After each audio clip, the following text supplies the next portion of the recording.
Hello everyone, welcome back to Trek A Day. I just finished watching the latest episode of Star Trek Strange New Worlds, Season 3, Episode 9, Terrarium.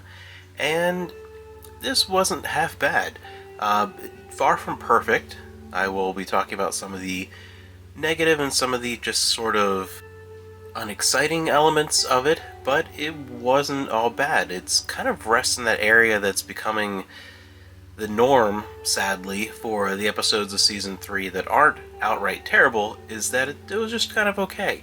That's kind of been the part that's disappointing me the most with this season of Stranger Worlds, besides the obvious of last week's episode, is that even when there has been an episode that I don't outright dislike, I like some elements of it, it's always just kind of okay. And that's where this one settles for me.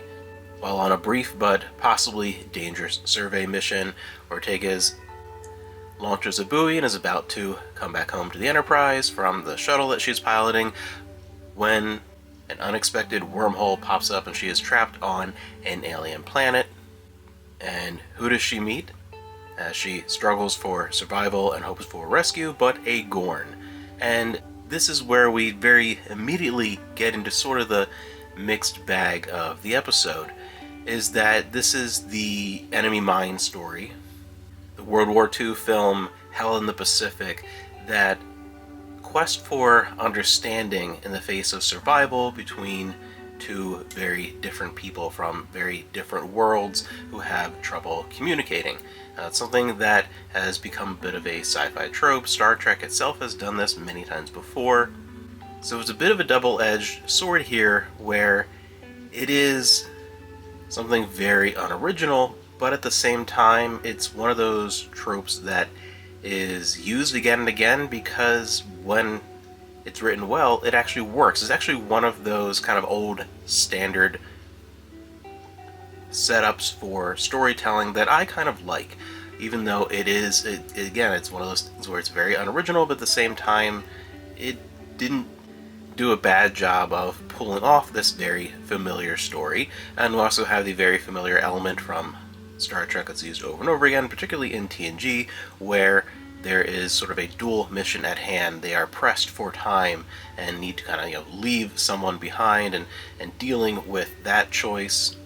So it really just kind of dips its cup in the well of old, very familiar stories and doesn't come up with anything original whatsoever. And that's sort of the negative aspect of that it just feels like very generic, which is not what I want to see from Star Trek. But I will take a generic and fairly well done episode over something that's downright terrible. Sometimes I like just generic episode of the week Star Trek. The problem here is that it's in a series that has so few episodes per season. It's such a large percentage of the season to have this kind of just standard original episode.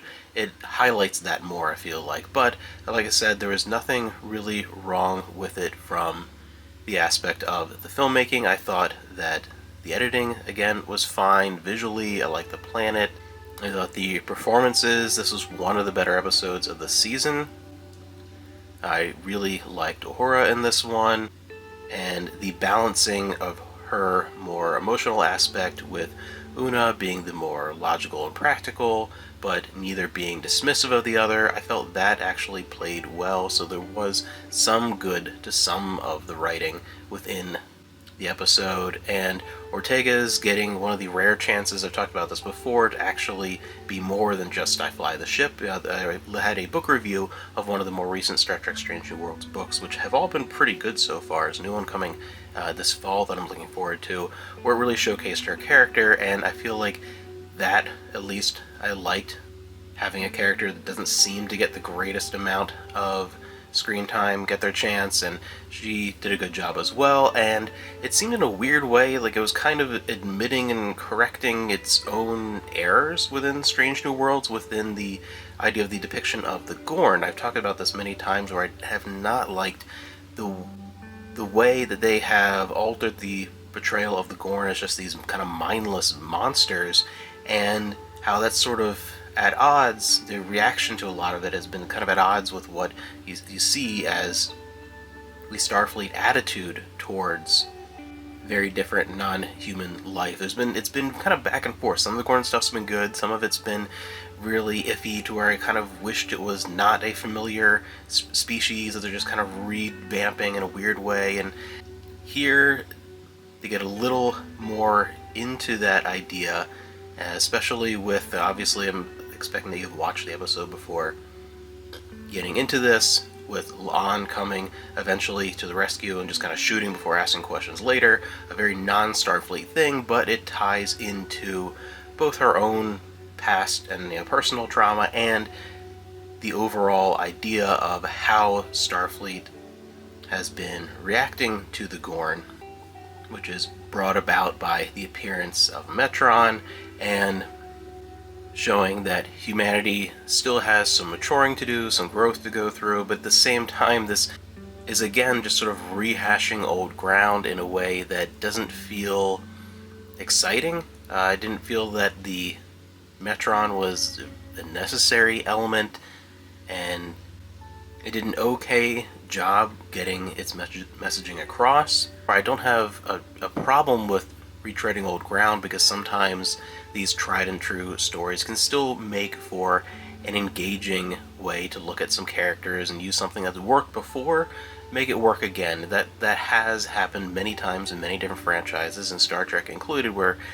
a general kind of outline of a story has been reused with some changes to say something new within a familiar framework. But here I don't think it really did that, and that's kind of why this is just that middle of the road episode, to where there wasn't anything specifically that I thought was a huge misstep. Again, I think it even kind of corrected a little bit of the depiction of the Gorn with getting a look at a character and getting into that idea of communication, which is always so important within Star Trek, and did an okay job of setting up this very familiar storyline.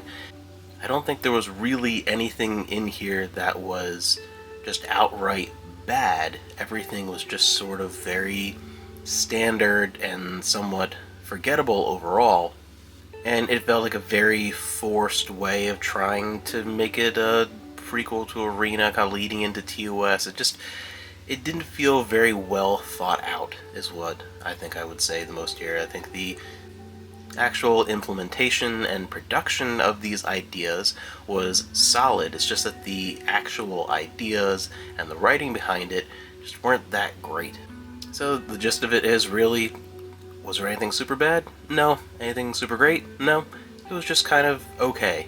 And it's just weighed down by the current TV landscape, where there's so few episodes that it feels like there's this pressure for every episode to be spectacular, because it stands out so much more than if it was just kind of one episode in a season of 26, and then the next year you're getting 20-something more.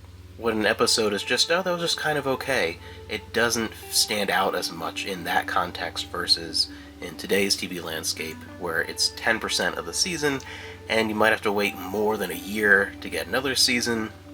So it's just sort of an okay episode with some fairly unoriginal storytelling that I think feels a little worse than it actually is, just because of the current landscape that it's being shown in. So only one more episode to go for this season. I really hope it ends on a high note, and then afterwards I'm going to go back and rewatch all the episodes from this season. Again, if you are new to this channel, because I know there are a lot of people after last week, pretty much what I do usually with these is I just watch the episode, give my immediate emotional reaction, maybe take a few notes, don't really do anything else besides that, and just kind of talk into the camera. I want to give you my true first impressions, kind of the raw, unfiltered emotional aspect, and just kind of let you know. And then I'm going to go back at the end of the season and rewatch everything in the context of being a one cohesive season, and kind of talk about the season as a wrap-up.